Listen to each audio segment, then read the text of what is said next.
O milagre que mudou a vida de Henrique. Henrique era um homem de 42 anos, pai de 2 filhos, que trabalhava como motorista de caminhão em uma transportadora na cidade de Sorocaba, interior de São Paulo. Sua vida, que antes era estável, começou a desmoronar quando ele descobriu que sua esposa, Ana, estava com um câncer agressivo no útero. Os médicos deram poucas esperanças, o tumor já estava em estágio avançado, e o tratamento seria longo, caro e doloroso. As contas médicas se acumulavam, e Henrique, apesar de trabalhar dobrado, não conseguia pagar tudo. A angústia o consumia. À noite, enquanto Ana chorava de dor no quarto, ele saía para a varanda e olhava para o céu, perguntando a Deus por que aquilo estava acontecendo com eles. Foi numa dessas noites que sua vizinha, Dona Maria, uma senhora simples e de fala mansa, se aproximou. Ela sempre usava vestidos longos e um lenço na cabeça, e Henrique sabia que ela frequentava uma igreja diferente, onde as pessoas não usavam joias nem maquiagem, e os cultos eram bem quietos.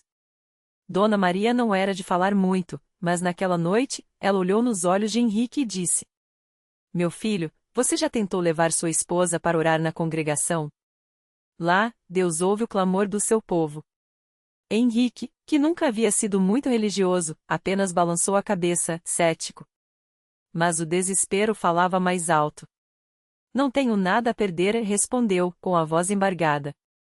No domingo seguinte, Dom Maria os levou até a pequena congregação da Congregação Cristã no Brasil, um prédio simples de alvenaria, sem luxo, onde os irmãos e irmãs chegavam vestidos com modéstia, muitos de branco, outros com roupas discretas e sem enfeites. Não havia instrumentos musicais, apenas vozes unidas cantando hinos que Henrique nunca havia ouvido, mas que tocavam fundo em sua alma. "Jesus, meu Salvador, a ti venho buscar", as palavras pareciam sair do coração daqueles que cantavam.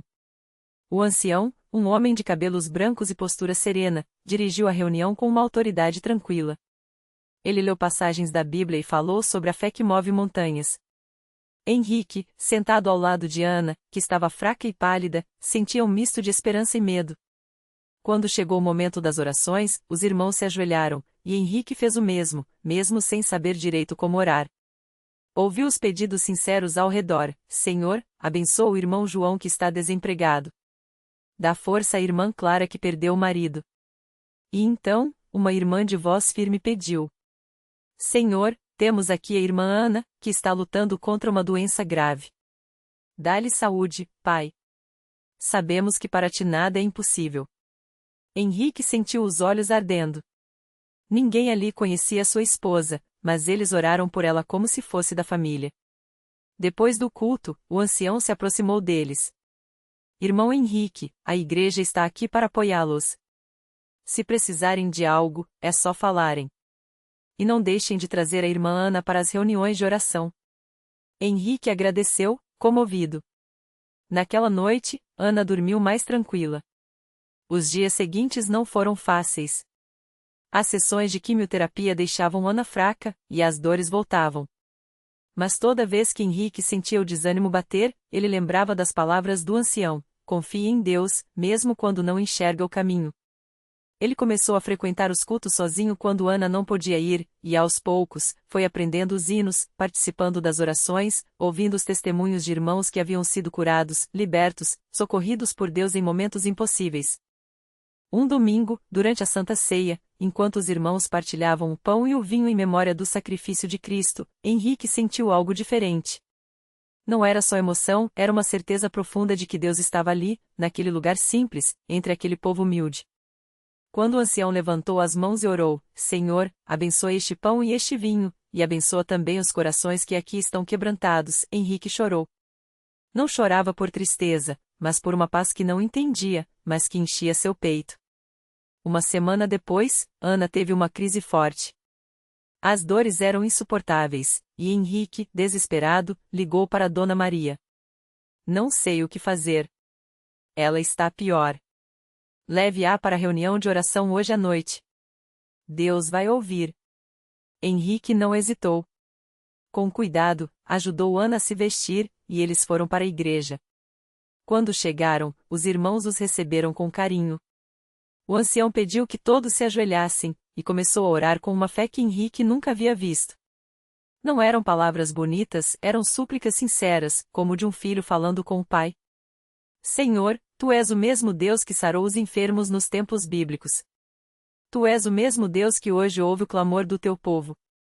Toca no corpo da irmã Ana, remove essa doença, e dá-lhe saúde completa, para a Tua glória. Os irmãos amêmaram em voz alta. Henrique segurou a mão de Ana, que estava com os olhos fechados, as lágrimas escorrendo. E então, algo aconteceu. Ana abriu os olhos, respirou fundo e disse, surpresa: Henrique, a dor passou. Ele não acreditou de primeira. Mas quando chegaram em casa, Ana conseguiu se deitar sem gemer, dormiu a noite toda, e na manhã seguinte, acordou com fome. Henrique, tremendo, ligou para o médico, que pediu que levassem os exames mais recentes. Quando os resultados saíram, o médico ficou atônito, o tumor havia regredido de forma inexplicável. Os níveis que indicavam a doença estavam quase normais. Não entendo, disse o médico. Isso não é comum. Mas Henrique entendia. Ele sabia que aquelas orações, aquela fé simples e sincera daqueles irmãos, haviam tocado o coração de Deus.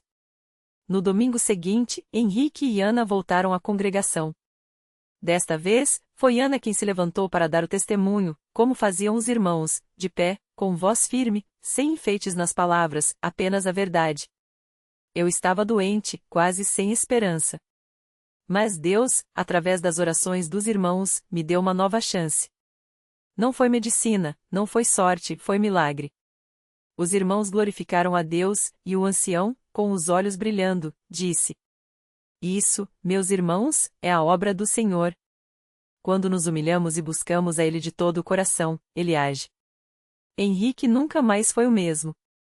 Ele e Ana se batizaram nas águas, em uma cerimônia simples e cheia de significado, onde Henrique, imerso na água, sentiu que não era só o corpo sendo purificado, mas a alma.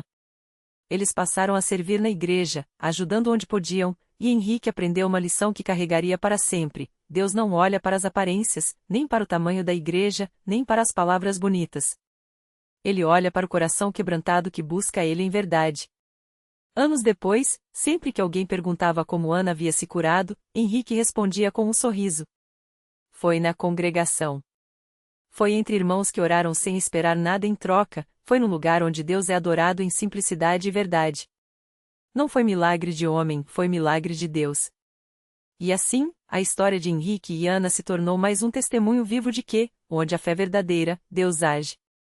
E que a congregação cristã no Brasil, com sua doutrina firme e seu povo humilde, continua sendo um lugar onde os impossíveis se tornam possíveis não pela força dos homens, mas pela graça do Senhor. A vida de Henrique e Ana mudou completamente depois daquele dia. O que antes era uma família marcada pela dor e pela incerteza, agora respirava esperança.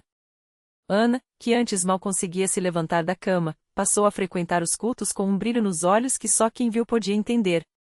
Não era só a cura física, era algo mais profundo. Ela havia sentido o toque de Deus, e isso transformou tudo: sua fé, seu jeito de falar, até mesmo a maneira como abraçava os irmãos na igreja. Os médicos, que antes não tinham explicação para seu caso, agora ficavam admirados.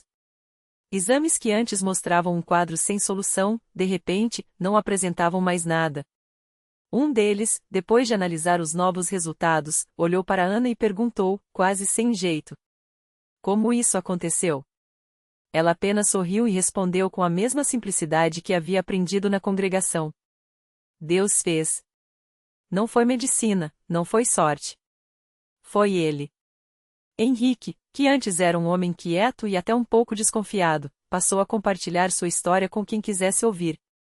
Não era para se gloriar, mas para mostrar que Deus ainda opera milagres nos dias de hoje e que Ele não escolhe lugares grandiosos ou pessoas importantes para isso. Escolhe corações sinceros, como os que ele encontrou naqueles bancos de madeira, entre irmãos que oravam sem alarde, só com fé.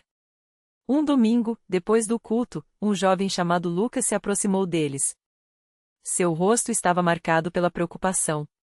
Irmão Henrique, eu ouvi seu testemunho e, eu preciso de ajuda. Minha mãe está muito doente, os médicos não dão mais esperança. Eu não sei o que fazer. Henrique olhou para ele com calma, lembrando-se do dia em que ele mesmo havia chegado ali, cheio de dúvidas.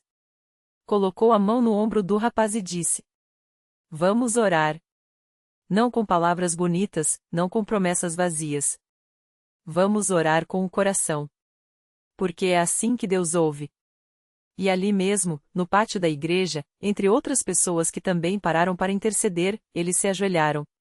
Não havia gritos, não havia espetáculo, só uma fé quietinha, mas firme, como a que Henrique havia visto em Ana naquele dia inesquecível.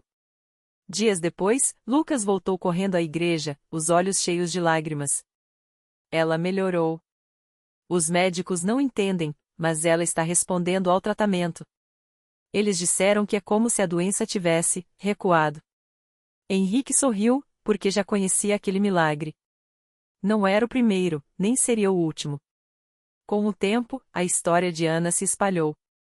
Pessoas de outras cidades começaram a vir até aquela pequena congregação, não atrás de um homem de Deus famoso, mas atrás da mesma fé simples que havia mudado aquela família. E o mais bonito era ver que, entre aqueles irmãos, ninguém se importava com fama ou reconhecimento. O que importava era que vidas estavam sendo transformadas não por mérito humano, mas pela misericórdia de Deus. Anos mais tarde, Ana e Henrique estavam sentados nos mesmos bancos de madeira onde tudo havia começado. Desta vez, era o netinho deles, Pedro, que estava doente. Uma febre alta que não baixava, e os médicos já falavam em internação. Mas Ana, com a mesma calma de quem já havia visto o impossível, segurou a mão do marido e disse: "Vamos levar ele para a igreja." E assim fizeram. Não com desespero, mas com a certeza de que, onde Deus já havia operado uma vez, ele poderia fazer de novo. Naquela noite, enquanto os irmãos oravam, Pedro, que antes estava prostrado, abriu os olhos e pediu água. A febre havia desaparecido. Mais um milagre. Mais uma prova de que, onde há um povo que busca a Deus em verdade, ele nunca falha. E assim, a cada geração, a história se repetia não porque os milagres eram iguais, mas porque a fé daquele lugar nunca mudava. A congregação cristã no Brasil continuava sendo um refúgio para os que não tinham mais para onde ir, um lugar onde Deus mostrava, mais uma vez, que sua graça não depende de grandes templos ou de palavras elaboradas. Dependia só de um coração quebrantado. E dali, ele nunca se afastava. Naquela mesma semana, enquanto a notícia do milagre de Pedro se espalhava pela pequena cidade, outra família chegava à porta da igreja com o peso do mundo nas costas. Era Maria, uma jovem mãe de 25 anos, carregando nos braços o filho caçula, Davi, de apenas 3 anos. O menino nasceu com uma doença rara que os médicos não conseguiram diagnosticar direito. Desde bebê, ele tinha crises de convulsões que deixavam seu corpinho rígido, os olhos revirados e a respiração quase parando. Os remédios aliviavam por um tempo, mas as crises sempre voltavam, mais fortes, como se algo invisível estivesse sugando a vida daquele anjinho. Maria já havia percorrido todos os hospitais da região. Em uma das consultas, um médico, com voz cansada, havia dito: "Senhora, prepare-se. Crianças assim geralmente não chegam aos 5 anos." Aquelas palavras ecoavam em sua mente como uma sentença. Ela chorou no ônibus de volta para casa, apertando Davi contra o peito, como se pudesse protegê-lo só com um abraço. Foi então que uma irmã da igreja, que trabalhava na padaria onde Maria comprava pão, percebeu seu desespero. Sem dizer muita coisa, apenas seguiu-a até em casa e deixou um convite simples: "Domingo tem culto na congregação. Venha. Só venha." No início, Maria resistiu. Ela já havia ouvido falar daqueles crentes em que oravam por doentes, mas nunca tinha pisado numa igreja.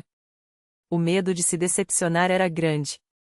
Porém, quando Davi teve outra crise na madrugada de sábado, tão forte que seus lábios ficaram roxos, ela não aguentou mais. Às 7 da manhã do domingo, estava na porta do templo, com o filho nos braços, tremendo não só de frio, mas de uma mistura de esperança e medo. Os irmãos a receberam sem alarde. Ninguém fez perguntas constrangedoras, ninguém prometeu cura imediata.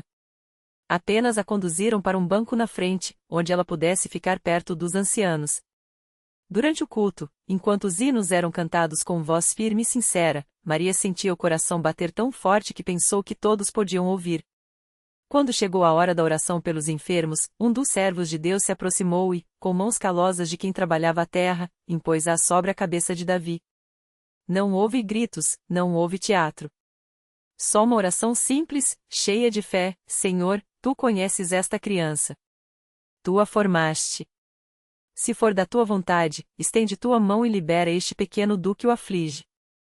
Mas, acima de tudo, dá força a esta mãe para confiar em ti. Maria fechou os olhos, e lágrimas quentes escorreram por seu rosto. Não sabia o que esperar. Talvez nada mudasse. Talvez fosse só mais uma decepção. Mas, quando o culto terminou e ela se levantou para ir embora, notou algo diferente.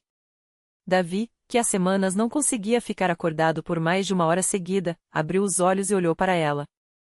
Não foi um olhar vago, perdido. Foi um olhar presente. Ele sorriu, um sorrisinho fraco, mas real, e murmurou: Mãe, tô com fome. Maria quase deixou o menino cair. Era a primeira vez em meses que ele pedia comida por vontade própria. No caminho para casa, ela parou em um mercadinho e comprou um pão com manteiga, tremendo enquanto Davi comia, devagar, mas sem engasgar, sem convulsionar. Aquela noite, ele dormiu a noite toda pela primeira vez em anos. Os dias seguintes foram de um silêncio tenso. Maria esperava, a cada minuto, que as crises voltassem. Mas elas não voltaram. Uma semana se passou. 2. Um mês. Os médicos, surpresos, reduziram os remédios. Os exames começaram a mostrar melhoras inexplicáveis. Davi ganhou peso, começou a brincar, a correr.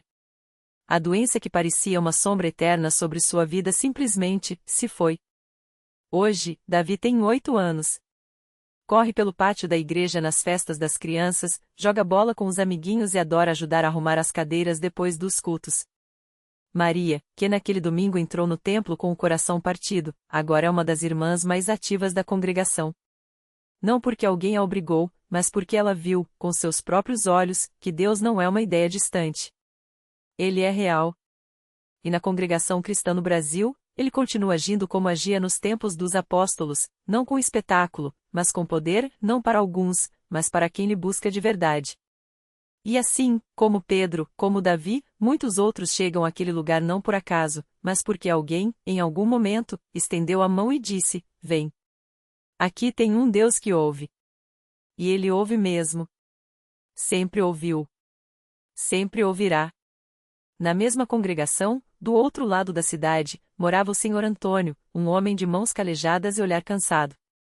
Há anos, ele trabalhava como pedreiro, levantando paredes enquanto carregava um peso ainda maior no peito, a amargura.